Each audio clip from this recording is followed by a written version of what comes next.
Hello दोस्तों, स्वागत है आप सभी को राजा स्टडी में। आज हम लोग डिस्कस करने वाले हैं पीरियडिक टेबल, जिसे हम हिंदी में आधुनिक आवर्त सारणी कहते हैं। क्योंकि बिना पीरियडिक टेबल के केमिस्ट्री समझना बहुत ही मुश्किल है। पीरियडिक टेबल आप यदि एक बार अच्छा से समझ गए तो आपका केमिस्ट्री का 90% पोर्शन क्लियर हो गया। मतलब आपको केमिस्ट्री पढ़ने के लिए पीरियडिक टेबल समझना बहुत ही ज़रूरी है। और आपको हम केमिस्ट्री में पीरियडिक टेबल पढ़ा के मतलब कार्बनिक यौगिक, धातु अधातु, तत्वों का वर्गीकरण, अम्ल भस्म, 80% आपका केमिस्ट्री 10th का केमिस्ट्री इसी से डील हो जाएगा। और बहुत ही आसानी से होने वाला है। आप लोग सिर्फ पीरियडिक टेबल अच्छा से देख लीजिए, उसके बाद आपका जितना भी टॉपिक है उन सभी को हम बारीकी से अच्छा से देखेंगे। इसमें ये एस ब्लॉक है, एस ब्लॉक, और ये यहाँ से यहाँ तक क्या है, पी ब्लॉक, और ये पूरा यहाँ से यहाँ तक डी ब्लॉक है। हमको अभी एस ब्लॉक और पी ब्लॉक से मतलब है।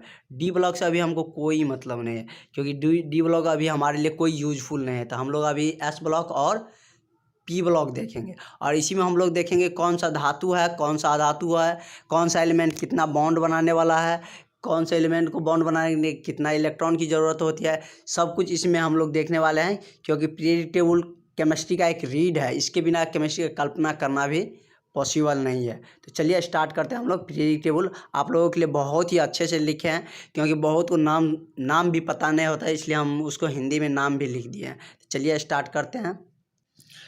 तो इसमें एलिमेंट को ना दो तरीके से रखा गया है, एक तो कॉलम और एक पीरियड होता है। मतलब क्या, पीरियड मतलब आवर्त और कॉलम मतलब वर्ग।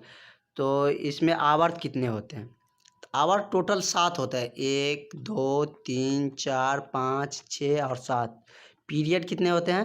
पीरियड देख, और वर्ग कितने होता है? आवर पीरियड देख लें, वर्ग देखिए, 1 2 3 4 ऐसे करके। डी ब्लॉक हम नेगलेक्ट कर दिए हैं, क्योंकि डी ब्लॉक से हमको कोई मतलब नहीं। यहाँ 12 तक होता है, 13 14 15 16 17 और 18। मतलब आवर्त कितने होता है पीरियडिक टेबल में? आधुनिक आवर्त सारणी में हमें आवर्त की संख्या कितने होते हैं? 7, और वर्ग की संख्या 18 होते हैं। तो देखते हैं पहला वर्ग में, मतलब इसको क्या बोलते हैं? इसको हम या तो फर्स्ट वर्ग बोल सकते हैं, फर्स्ट बोल सकते हैं, या इसको फर्स्ट सेकेंड थर्ड फोर्थ ऐसे बोल सकते हैं। लेकिन इसका एक और नाम है, इसको हम क्या बोलते हैं? First A, second A, third A, 4A, 5A, 6A, 7A, और इसको 0 से डिनोट करते हैं। तो हम देखते हैं फर्स्ट ए में क्या होता है। फर्स्ट ए और सेकेंड ए को हम क्या बोलते हैं? S block. वह किस ब्लॉक में आता है? S block. और ई ब्लॉक में आता कैसे है? मतलब हम कोई भी एलिमेंट को, जैसे ये दोनों ग्रुप के एलिमेंट को लेंगे और उसको हम इस पे इलेक्ट्रॉनिक विन्यास पे सजाएंगे। जैसे 1s 1s2 2s2 होता है ना। तो इस पे हम यदि सजाएंगे तो वह लास्ट इलेक्ट्रॉन किस में जाएगा? एस ग्रुप में जाएगा। जैसे हाइड्रोजन है, हाइड्रोजन में कितना इलेक्ट्रॉन होगा? हाइड्रोजन के एक इलेक्ट्रॉन होता है, तो देखिए क्या होता है, 1s1, एस ग्रुप में गया इसलिए एस ब्लॉक में है। जैसे क्या है, लिथियम, लिथियम में कितना होता है? लिथियम का 3 इलेक्ट्रॉन होता है, तो क्या होगा? 1s2 2s1। एस ब्लॉक में ये भी गया। सोडियम का भी कितना होता है? 11 होता है। इसको भी देखेंगे, इस इलेक्ट्रॉनिक विन्यास पे किस पे जाएगा? एस ब्लॉक में जाए। तो उस आधार पे इसमें रखा गया। हमको अभी उससे भी बहुत ज़्यादा मतलब है नहीं, क्योंकि हमको सिर्फ देखना है कि कौन किस ब्लॉक में है, कौन किस ग्रुप में है। तो एस ब्लॉक, फर्स्ट ए और सेकेंड ए कौन से ब्लॉक में कहलाता है? एस ब्लॉक में कहलाता है। फर्स्ट ए में कौन कौन से आते हैं? फर्स्ट ए में आता है hydrogen, lithium, sodium, potassium, rubidium, caesium, francium. बहुत सारे स्टूडेंट को ना हिंदी में नाम नहीं पता होता, इसलिए हमने हिंदी में लिख दिए हैं। और इसका जो इलेक्ट्रॉनिक संख्या तो वो ओमिट कर दिया, हटा दिया है। क्योंकि इलेक्ट्रॉनिक संख्या इसमें जनरली हम ये देखने लगते हैं ना, तो इलेक्ट्रॉनिक संख्या को हम नहीं देखते हैं। इलेक्ट्रॉनिक संख्या ऐसे बच्चे में हमको 8 7 में याद कराया जाता है। तो अभी हम देखते हैं फर्स्ट ग्रुप में। फर्स्ट ग्रुप में कौन सा है? Hydrogen, lithium, sodium, potassium, rubidium, caesium, francium. Second A में क्या है? Beryllium, magnesium, calcium, strontium, barium और रेडियम। सेकेंड ए में क्या है? बेरिलियम, मैग्नीशियम, कैल्शियम, बेरियम, नहीं sorry, beryllium, magnesium, calcium, strontium, barium और रेडियम है। तो मेरा फर्स्ट ए और सेकेंड ए हो गया। उसके बाद देखते हैं थर्ड ए में क्या है। ये ब्लॉक डी ब्लॉक से अभी हमको कोई मतलब नहीं, एस ब्लॉक देख लिए, डी ब्लॉक हमको समझना नहीं है अभी। हम पी ब्लॉक में चलते हैं। ये पूरा यहाँ से यहाँ क्या है, पी ब्लॉक है। ये पूरा के ये दोनों क्या था, एस ब्लॉक है। ये पूरा पी ब्लॉक है। तो पी ब्लॉक में थर्ड ए ग्रुप देखते हैं। वैसे यदि हम काउंट करते 1 2 करके दे, 1 2 बीच में यहाँ तक 12 तक जाता है। ये 13 होता है, ये 14 होता है, लेकिन हमको उस पर नहीं जाना है। हमको दूसरा नाम थर्ड ए और फोर्थ ए के हिसाब से देखना है। तो थर्ड ए में क्या है, boron, aluminium, gallium, indium, thallium. क्या क्या है, बोरॉन, एल्युमिनियम, गैलियम, इंडियम और थैलियम। अब देखते हैं फोर्थ ए में क्या है। तो फोर्थ ए में क्या है, कार्बन, सिलिकॉन, जर्मेनियम, टीन, सीसा। ये रेडियो एक्टिव एलिमेंट है, इससे हमको कोई मतलब नहीं है, यहीं तक हमको मतलब है। क्या क्या है फोर्थ ए में, कार्बन, सिलिकॉन, जर्मेनियम, टीन और सीसा। सीसा को हम क्या बोलते हैं, लेड भी बोलते हैं। और 5A में देखते हैं, 5A में क्या सब है। 5A में है nitrogen, phosphorus, arsenic, antimony, bismuth. क्या क्या है, नाइट्रोजन, फॉस्फोरस, आर्सेनिक, एंटीमनी और बिस्मथ। आप लोग अच्छा से इसको देख ले, क्या है कि इससे बहुत सारी चीज़ डील करने वाले हैं। और वीडियो को लास्ट तक देखिए, तब पता चलेगा कि पीरियोडिक टेबल हमारे लिए कितना यूजफुल है। 10th के लिए तो है, इंटर के लिए भी बहुत यूजफुल है। और पीरियोडिक टेबल आप अच्छा से पढ़ लिया हमसे, तो आपका केमिस्ट्री पूरा आसानी से खत्म हो जाएगा। अब हम 6A देखते हैं। 6A में क्या सब है, 6A में ऑक्सीजन, सल्फर, सेलेनियम, टेलेनियम, पोलोनियम। कौन सा है, ऑक्सीजन, सल्फर, सेलेनियम, टेलेनियम और पोलोनियम। उसके बाद 7A देखते हैं हम। 7 में क्या है, 7A में है फ्लोरीन, क्लोरीन, ब्रोमीन, आयोडीन, एस्टाइटिन। क्या क्या है, फ्लोरीन, क्लोरीन, ब्रोमीन, आयोडीन और एस्टाइटिन। सबसे ज़्यादा इलेक्ट्रोनिगेटिव क्या होता है, फ्लोरीन होता है, वो सब देखेंगे हम। उसके बाद जिसे हम 0A या 18 ग्रुप बोलते हैं, तो इसमें क्या है, helium, neon, argon, krypton, xenon, radon. ये सब क्या का, ये सब गैस है। कौन सा गैस है, निष्क्रिय गैस है। अब हम सब ग्रुप देख लिए। अब हमको पीरियोडिक टेबल से ही डिफाइन करना है कि कौन सा धातु होगा और कौन सा अधातु होगा। वैसे हम लोग धातु अधातु को उसके गुण के आधार पर भी देखते हैं कि धातु में, धातु कठोर होता है, उसमें विशेष प्रकार की चमक होती है, वो इसमें एक विशिष्ट प्रकार की ध्वनि सुनाई देती है। अधातु कठोर नहीं होते हैं, उसमें चमक नहीं होते हैं। ये सब से हम लोग उसको हम देखते हैं, मतलब धातु अधातु। लेकिन उसमें हम बहुत कन्वीनियंस नहीं है, क्योंकि उससे हम बहुत कन्फ्यूजन में रहते हैं। मतलब जैसे हमको लिख दिया जाए बेरिलियम और कार्बन, इन दोनों में कौन सा धातु है और कौन सा अधातु है। तो ना तो इसको बोर्ड पे यदि लिखा रहे, कॉपी पे लिखा रहे या एग्जाम में आए, ना तो इसे देखने से हमको ये पता चल रहा है ये कठोर है, कौन कठोर है और कौन कठोर नहीं है, ना इसमें हमको चमक पता चल रहा है। इससे हमको बहुत सारा कन्फ्यूजन होता है डिफाइन करने में, कौन धातु है और कौन अधातु है। इसको हम किससे, पीरियोडिक टेबल से ही देखेंगे कि कौन सा ग्रुप में है। बस ये ध्यान रखना है कौन सा ग्रुप में है, किस ब्लॉक में है, मेरा धातु अधातु चैप्टर पूरा क्लियर हो जाएगा। और कभी लाइफ में कभी भी प्रॉब्लम नहीं आएगा समझने में कि कौन सा धातु है कौन अधातु है। तो चलिए वही देखने वाले हैं कि कौन मेरा धातु है और कौन सा अधातु है। तो चलिए देखते हैं। एस ब्लॉक का जितना भी एलिमेंट है, केवल हाइड्रोजन को छोड़ के, एस ब्लॉक में जितना भी एलिमेंट है, जैसे lithium, sodium, potassium, rubidium, caesium, francium, और क्या है, ये तो एस ब्लॉक का फर्स्ट ग्रुप में है। सेकेंड ए में क्या है, बेरिलियम। अब सेकेंड ए नहीं भी बोल सकते, सेकेंड भी बोल सकते जनरली, क्योंकि मेरे माइंड में यदि कोई एक्सप्लेन करने बोलेगा तब हम सेकेंड ए बोलेंगे, लेकिन माइंड में हम क्या रखेंगे, second, first, second, third, third, इसको हम थर्ड बोलेंगे, 4 5 6 7 8 ऐसे ही बोलेंगे।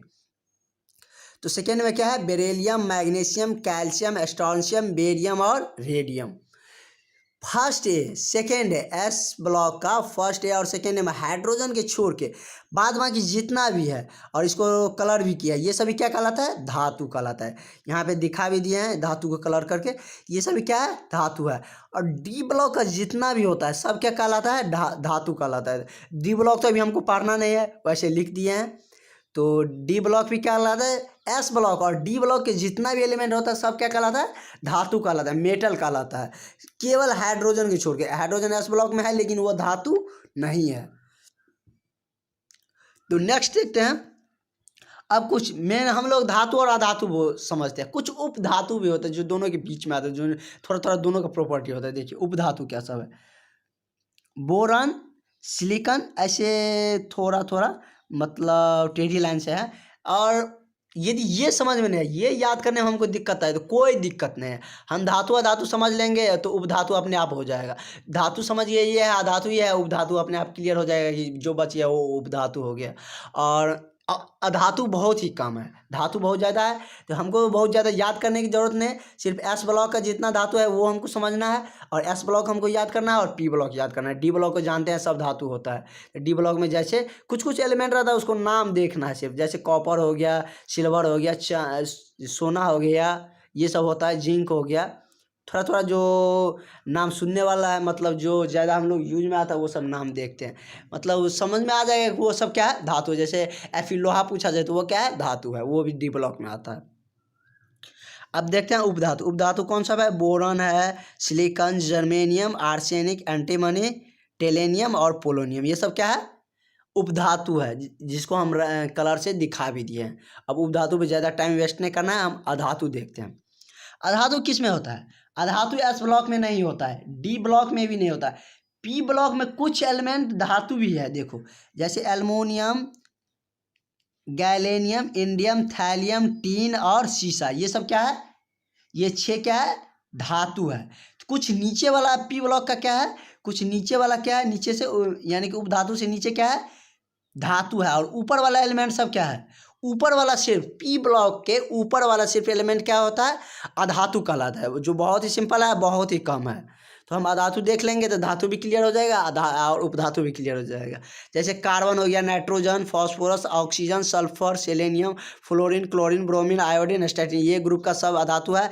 और ये 4, 5 और 6 का कुछ 3, 4 ऊपर वाला सब क्या है, अधातु है। और ये निष्क्रिय गैस भी क्या कहलाता है, अधातु कहलाता है। तो हमें लगता है कि आप सभी को धातु और अधातु क्लियर हो गया होगा।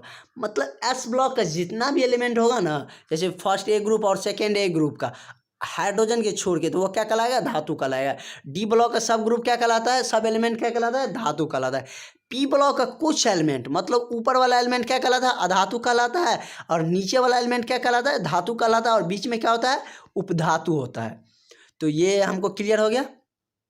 तो धातु अधातु मेरा चैप्टर भी इससे ख़त्म हो गया।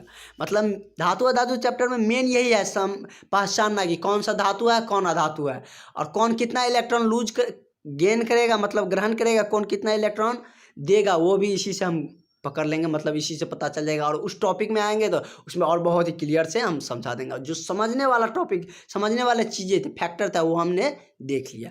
अब हम इससे और भी बहुत सारी चीज़ें से पीरियडिक टेबल से हम समझ सकते हैं। जैसे ये है, कार्बन है, तो कार्बनिक यौगिक हम CH4 देखते हैं। इसका मतलब क्या, कार्बन के साथ 4 हाइड्रोजन ही क्यों अटैच है, इसके साथ 2 ही हाइड्रोजन क्यों नहीं अटैच है। और जैसे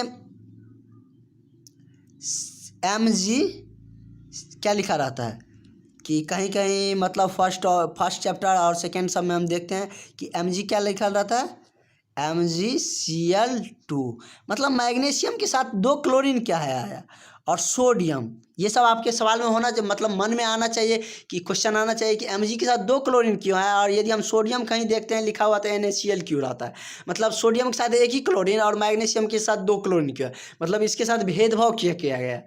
मतलब भेदभाव नहीं है, मतलब ये क्लियरली समझाते हैं कि ये कैसे होता है। तो ये आपको समझना है कि किसके साथ कितना, मतलब कौन से इलेक्ट्रॉन कितना बॉन्ड बनाता है, ये भी इसी से हमको डील करने वाला है, इसी पीरियडिक टेबल से ही। और बहुत ही आसानी से समझने वाला है, जो आप लाइफ में कभी भी नहीं भूलने वाला है, जो बहुत ही ऑब्जर्वेशन से, मतलब 12 करने के बाद, यदि कोई कॉलेज में जाने के बाद ये सब माइंड में मतलब ज़्यादा क्लियर हो पाता है। हम आपको अभी 10th में इस लेवल तक पढ़ा देते हैं, और बहुत ही इजी वे में कोई भी नॉर्मल स्टूडेंट भी इसको बहुत ही आसानी से समझ सकते हैं, और बहुत ही आसानी से अपने मतलब बुक में या एग्ज़ाम में अप्लाई कर सकते हैं। कोई भी क्वेश्चन आप डील कर सकते हैं। देखते हैं जैसे जो जितना ग्रुप का है, जैसे ये फर्स्ट ग्रुप का है, फर्स्ट ए का है, इसलिए हम ग्रुप याद करवा रहे हैं। ये किस ग्रुप का है? सेकेंड ए का है, मतलब फर्स्ट ग्रुप का है। मोटा मोटी हम लोग समझेंगे ये फर्स्ट ग्रुप का है, ये जितना भी है ये क्या है? फर्स्ट ग्रुप का। ये जितना भी है क्या है? सेकेंड ग्रुप का है। तो फर्स्ट ग्रुप का जितना भी एलिमेंट होगा ना, उसके बाहरी कक्षा में एक इलेक्ट्रॉन प्रेजेंट है। मतलब क्या? वह एक ही बॉन्ड बना सकता है। जैसे लिथियम है ना, वो एक ही बॉन्ड किसी के साथ एक ही इलेक्ट्रॉन के साथ साझा करके मतलब बना सकता है। जैसे क्या है? लिथियम के बाद क्या है? सोडियम है। सोडियम क्लोरीन, एक ही क्लोरीन मतलब एक ही बॉन्ड बनाया है, मतलब उसके पास एक ही इलेक्ट्रॉन है बॉन्ड बनाने के लिए। तो वो एक ही इलेक्ट्रॉन को, एक ही एलिमेंट को जोड़ पाएगा, इसलिए क्लोरीन सोडियम के साथ एक ही एलिमेंट जुड़ा रहता है। समझ में आ गए? जैसे सोडियम फर्स्ट ग्रुप में है तो उसके पास बॉन्ड बनाने की कितनी कैपेसिटी है? एक कैपेसिटी है, मतलब वो एक ही बॉन्ड बना सकता है। उसके बाद बॉन्ड बनाने के लिए एक ही आउटर मोस्ट मतलब बाहरी कक्षा में इलेक्ट्रॉन है, तो उसके साथ कोई भी एलिमेंट जुटेगा तो एक ही एलिमेंट जुटेगा। जैसे क्लोरीन है तो एगो क्लोरीन जुट गया। अब नेक्स्ट देखते हैं सेकेंड ग्रुप। सेकेंड ग्रुप में हम अभी जैसे beryllium, magnesium, calcium, strontium, barium, radium है। जैसे मैग्नीशियम के साथ MgCl2 हम समझाए थे, MgCl2 समझाए थे। तो मैग्नीशियम के साथ 2 क्लोरीन का जुटा है। तो मैग्नीशियम किस ग्रुप में है? सेकेंड ग्रुप में है ना, मतलब सेकेंड ए में है ना, beryllium, magnesium, calcium, strontium, barium, radium. तो सेकेंड ग्रुप में है तो वो कितना बॉन्ड बनाने की कैपेसिटी है, क्षमता है उसके पास, मतलब उसके पास कितना? दो दो बॉन्ड बनाने की क्या है? क्षमता है। उसके पास इलेक्ट्रॉन और भी है, मतलब कितना? वो मैग्नीशियम का कितना? 12 इलेक्ट्रॉन होता है, लेकिन उसके पास क्षमता कितना है बनाने का? कैपेसिटी वो 2 ही इलेक्ट्रॉन बना सकता है। मतलब वो देखिए कोई भी एलिमेंट रहता है ना, वो बाहरी कक्षा में जितना इलेक्ट्रॉन रहता है ना, वही सब मतलब शेयर या साझा करके दे या ले करके क्या कर सकता है? बॉन्ड बना सकता है। ये अगर अंदर में जो इलेक्ट्रॉन है उसको न्यूक्लियस मतलब सेंटर इतना कस के पकड़ा रहता है ना कि वो सेंटर से अटैच रहता है कि वो बाहर नहीं जाने देता, बॉन्ड बनाने में उसको नहीं जाने देता है। तो इसलिए बाहरी कक्षा में जो एलिमेंट प्रेजेंट रहता है वही बॉन्ड बना सकता है। तो मैग्नीशियम का बाहरी कक्षा में कितना इलेक्ट्रॉन प्रेजेंट है? 2। और दूसरा ग्रुप में है, हमको ये याद रखना है कि दूसरा ग्रुप में है तो वो 2 बॉन्ड बनाएगा। तो जैसे MgCl2 इसके साथ क्या? 2 क्लोरीन जुटेगा, एक क्लोरीन जोड़ दिए फिर एक क्लोरीन जोड़ दिए। तो मैग्नीशियम 2 बॉन्ड इसीलिए बनाता है। कहीं भी मैग्नीशियम मतलब दूसरा ग्रुप का कोई एलिमेंट लिखा रहता है तो उसके साथ 2 एलिमेंट क्या रहता है? अटैच रहता है। समझ में आ गई बात? अब थर्ड पे देखते हैं। थर्ड ग्रुप कौन सा है? Boron group. Boron, aluminium, gallium, indium, thallium, और इंडियम और थैलियम है। तो हम एल्युमिनियम के साथ बॉन्ड बनाना चाहेंगे तो AlCl3 है। मतलब क्या?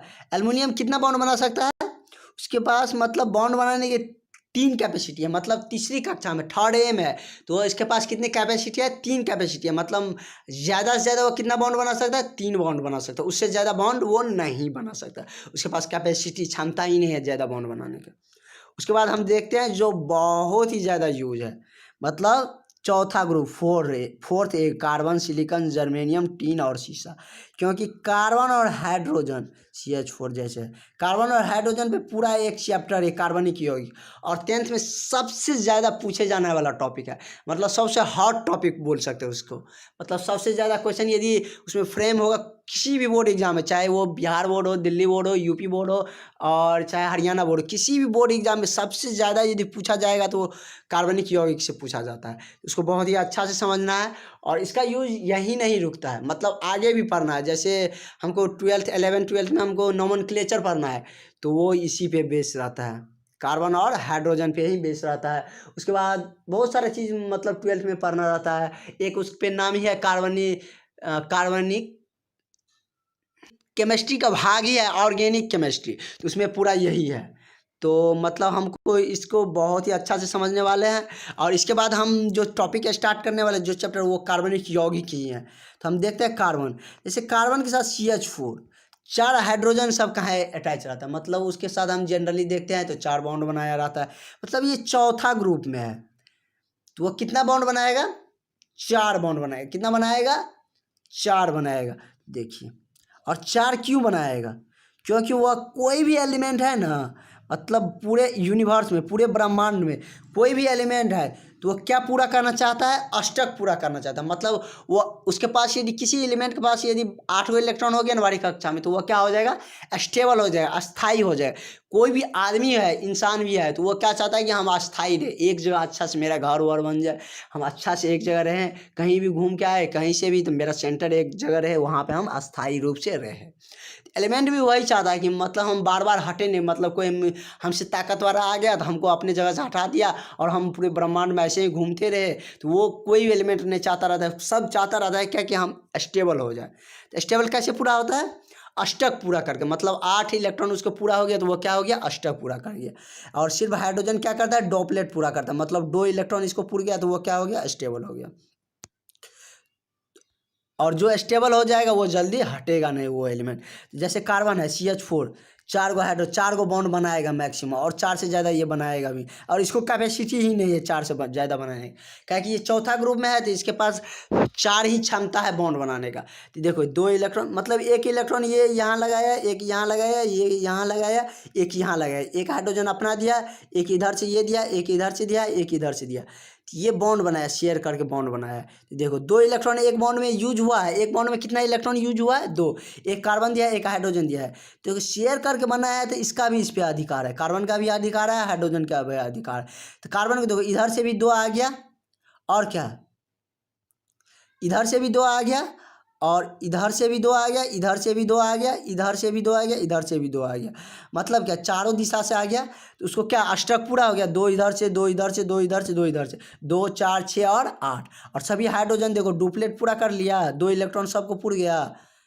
मतलब कोई बिजनेस करते हैं, जैसे 50% हम लगाए, 50% और कोई लगाया, तो जितना उस बिजनेस में मेरा अधिकार है उतना भी उसका भी है। तो उसी तरह है इस बॉन्ड पे दोनों इलेक्ट्रॉन का यूज, मतलब जब जरूरत होगा ये भी दिखा देगा कि मेरे पास 2 इलेक्ट्रॉन है हाइड्रोजन, और ये कार्बन भी दिखाएगा कि ये इलेक्ट्रॉन भी मेरा ही है, ये भी मेरा है, ये भी मेरा है, ये भी मेरा है।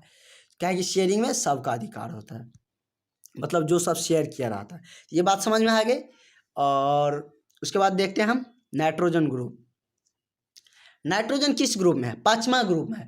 इसके पास 5 इलेक्ट्रॉन, मतलब 5 बॉन्ड बनाने की क्षमता है, इसके बाहरी कक्षा में 5 इलेक्ट्रॉन है, ये 5 बॉन्ड बना सकता है। इसके पास कितनी क्षमता है, 5 बॉन्ड बनाने की। इस ग्रुप में जितना भी एलिमेंट है सबके पास कितनी क्षमता है, 5 इलेक्ट्रॉन बनाने की क्षमता है। तो देखते हैं 5 बॉन्ड, ये क्षमता है 5 बॉन्ड बनाने का, लेकिन वो 5 बॉन्ड बनाएगा नहीं। यदि 5 बनाएगा, 5 दूनी 10, इसके पास कितना इलेक्ट्रॉन आ गया, 10 आ गया। 10 कोई भी चाहेगा नहीं, वो कितना चाहेगा कि मेरे पास 8 ही इलेक्ट्रॉन है। देखिए कितना बनाता है, जैसे N2 कहीं कहीं लिखा रहता है। मतलब नाइट्रोजन कैसे बॉन्ड बनाते हैं, बिहार बोर्ड में बहुत ही पूछा जाता है कि ऑक्सीजन कितना बॉन्ड से अटैच है और नाइट्रोजन किस बॉन्ड से है। ये दो ज़्यादा बहुत बार रिपीट किया जाता है। तो देख लेते हैं आज कि कैसे नाइट्रोजन कितने बॉन्ड के साथ अटैच है। जैसे N2 है, N2 है किस ग्रुप में, नाइट्रोजन। मतलब हम नाइट्रोजन देख लिए तो हमको माइंड में आना चाहिए वो किस ग्रुप में है, 5वां ग्रुप में है। 5वां ग्रुप में है तो दोनों नाइट्रोजन लिख देते हैं। इसके पास 5 इलेक्ट्रॉन है, 2 इधर दिखा दिए, 3 इधर दिखा दिए, इसका भी 3 इधर दिखा दिए, 2 इधर दिखा दिए, इसका भी 5 इलेक्ट्रॉन दिखा दिए, इसका भी 5 इलेक्ट्रॉन दिखा दिए। तो इसके पास क्षमता है 5 बॉन्ड बनाने का, लेकिन ये 5 बॉन्ड बनाएगा नहीं, क्योंकि 5 बॉन्ड बनाएगा तो इसके पास इलेक्ट्रॉन की संख्या क्या हो जाएगा, बहुत अधिक हो जाएगा। देखिए हम ये बना के देखते हैं, 2 इलेक्ट्रॉन को रहने देते हैं, 3 बॉन्ड बना के देखते हैं तो कितना आ गया। देखो 3 बॉन्ड बनाया तो इस तीनों बॉन्ड में इस नाइट्रोजन का भी अधिकार है और इस नाइट्रोजन का भी अधिकार है। तो 3 बॉन्ड बना है तो इस नाइट्रोजन के पास कितना इलेक्ट्रॉन आ गया, 2 4 6, मतलब बॉन्ड से 6 को आ गया, 2 ऑलरेडी इसके पास है, 6 2 कितना हो गया, 8 हो गया, मतलब अष्टक पूरा कर लिया। इस नाइट्रोजन का भी देखो 2 इधर से आया, 2 इधर से आया, 2 इधर से, 2 4 6, 6 को इलेक्ट्रॉन आ गया, 2 यहाँ से, 2 इसके पास ऑलरेडी है, जिसको हम आगे जाके लॉन पेयर बोलते हैं। तो 2 4 6 और 2 इसके पास है ऑलरेडी, यानी कि वो बॉन्ड में नहीं लगाया। बॉन्ड में लगा देता तो बहुत ज़्यादा इलेक्ट्रॉन हो जाता नाइट्रोजन के पास। अब देखिए 6 इधर से, 2 इधर से, 8, ये भी नाइट्रोजन क्या हो गया, अस्थाई हो गया, स्टेबल हो गया। 8 इलेक्ट्रॉन जिस एलिमेंट को पूर गया वह क्या हो गया, अस्थाई हो गया। इसीलिए नाइट्रोजन के बीच कितना बॉन्ड बना रहता है, नाइट्रोजन के बीच, मतलब पूछेगा तो कौन सा कितना बॉन्ड बना रहता है, ट्रिपल बॉन्ड बना रहता है। कितना बॉन्ड, ट्रिपल बॉन्ड बना रहता है।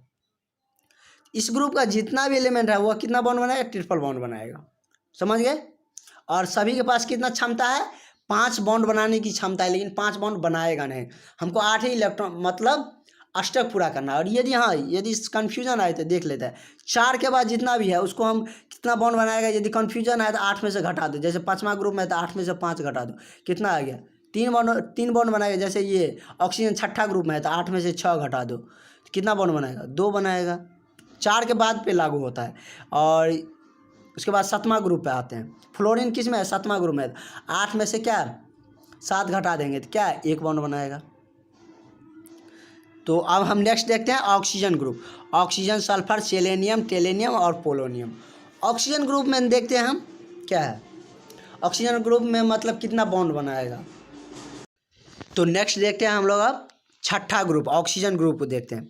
ऑक्सीजन कितना बॉन्ड बनाएगा, जैसे O2 बहुत जगह लिखा रहता है तो O2 कितना बॉन्ड बनाएगा देख लेते हैं। ऑक्सीजन के पास बॉन्ड बनाने की क्षमता कितना है 6 है, लेकिन 6 बनाएगा नहीं, 6 है उसके पास। सोचने वाली बात, 6 उसके पास ऑलरेडी है इलेक्ट्रॉन, 2 ही ना उसको और चाहिए तो 2 ही बॉन्ड बनाएगा।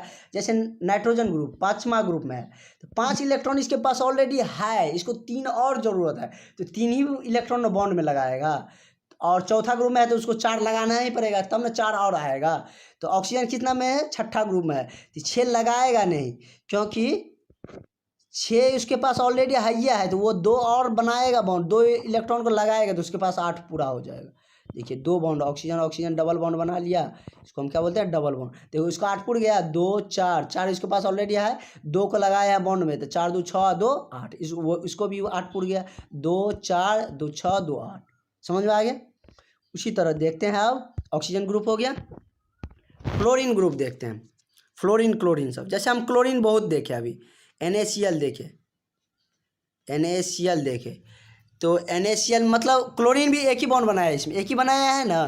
तो देखिए क्या कि सोडियम के पास एक ही क्षमता है, इसके पास इससे ज़्यादा क्षमता ही नहीं है कि ये कूदे फानेगा। इसके पास कैपेसिटी क्षमता ही एक ही बनाने का, वो स्टेबल हुआ नहीं उसका कोई मतलब, उसके पास एक ही बॉन्ड बनाने का क्षमता ही है। जितना ही क्षमता रहेगा उतना ही नहीं करेगा बेचारा।